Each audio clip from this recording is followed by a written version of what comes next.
কিসের দোষর? কোথায় দোষর আমি করলাম? কোথায় তাদেরকে আমি ছাড় দিলাম? আমার কি ক্ষমতা ছিল? যেটা ক্ষমতা ছিল সেটা করেছি। আমার ক্ষমতা ছিল তাকে সমালোচনা করা, করেছি আমি।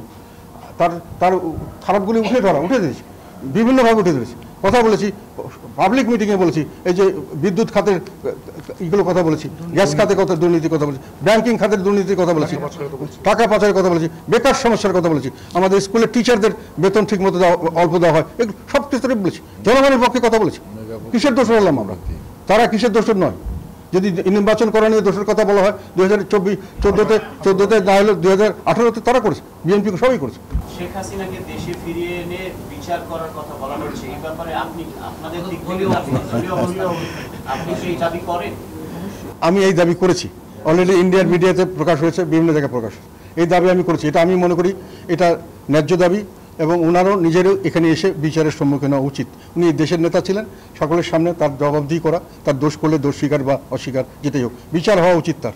এটা আমি মনে করি স্বাভাবিক একটা বিষয়। আমাদের নেতা আল্লাহ হোসেন মাহমুদ এরশাদ দেশ ছেড়ে চলে যাননি, ওনাকে অনেকভাবে চেষ্টা করা হয়েছিল, বলা হয়েছিল, অফার দেওয়া হয়েছিল। উনি বলছে আমি জনগণের সামনে কোনো অপরাধ করিনি, আমি জনগণকে ফেস করবো। কাজে ওনার যদি এই সাহস থাকে উনি আসা উচিত, আর যদি সাহস না থাকে তাহলে উনি রাজনীতি থেকে বিদায় নেওয়া উচিত।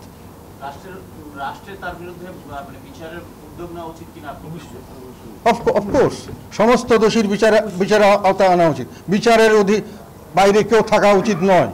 যেই দোষ করেছে, যে যতটুকু দোষ করেছে তার জন্য তার বিচার হওয়া উচিত, এটা আমি বিশ্বাস করি এবং এটা আমরা জানিয়েছি। এখন একটু আগেও তোমাদেরকে বললাম। আপনি বললেন যে জাতীয় নির্বাচনের আগে স্থানীয় সরকার নির্বাচনটা এটা আসলে যে সরকারটা জাতীয় নির্বাচন দিতেই মানে হিমশিম খেতে হবে, তাকে স্থানীয় সরকার নির্বাচনে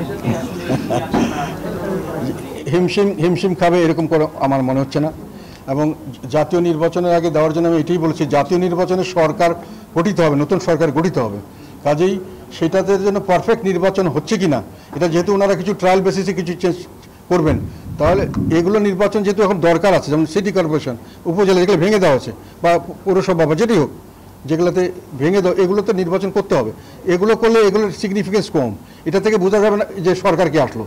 কাজে এটা করলে ওনারা বুঝতে পারবে যে আমাদের নির্বাচন পদ্ধতিটা সঠিক কাজ করছে কিনা। এটা ট্রায়ালের কথা আমি বলছি। আমরা কোনো কারো দোষর ছিলাম না, আমরা কোনো গণহত্যা, কোনো খুন গুম এগুলোর ব্যাপারে আমরা বলেছি, যত সরবভাবে বলেছি। বিএনপি বা অন্য কেউ এটা বলেনি। জনগণের প্রত্যাশা অনুযায়ী গ্রহণযোগ্য একটি নির্বাচনের ব্যবস্থা করা ওনাদের দায়িত্ব। একই সঙ্গে জনগণের প্রত্যাশা হলেও শুধু নির্বাচন সুষ্ঠু হলে হবে না, পরবর্তীতে যে সরকার ক্ষমতায় আসবেন তারা যেন নির্বাচিত হয়ে সত্যিকার অর্থে গণতান্ত্রিকভাবে দেশ পরিচালনা করেন, জনগণের ইচ্ছা অনিচ্ছাকে তারা মূল্য দেন, এবং পরবর্তীতে আবার ইলেকশন ব্যবস্থাতে কোনোরকম হস্তক্ষেপ করে নিজেদের দলীয় বা গোষ্ঠীর স্বার্থের দিকে না যান, এটা নিশ্চিত করতে হবে।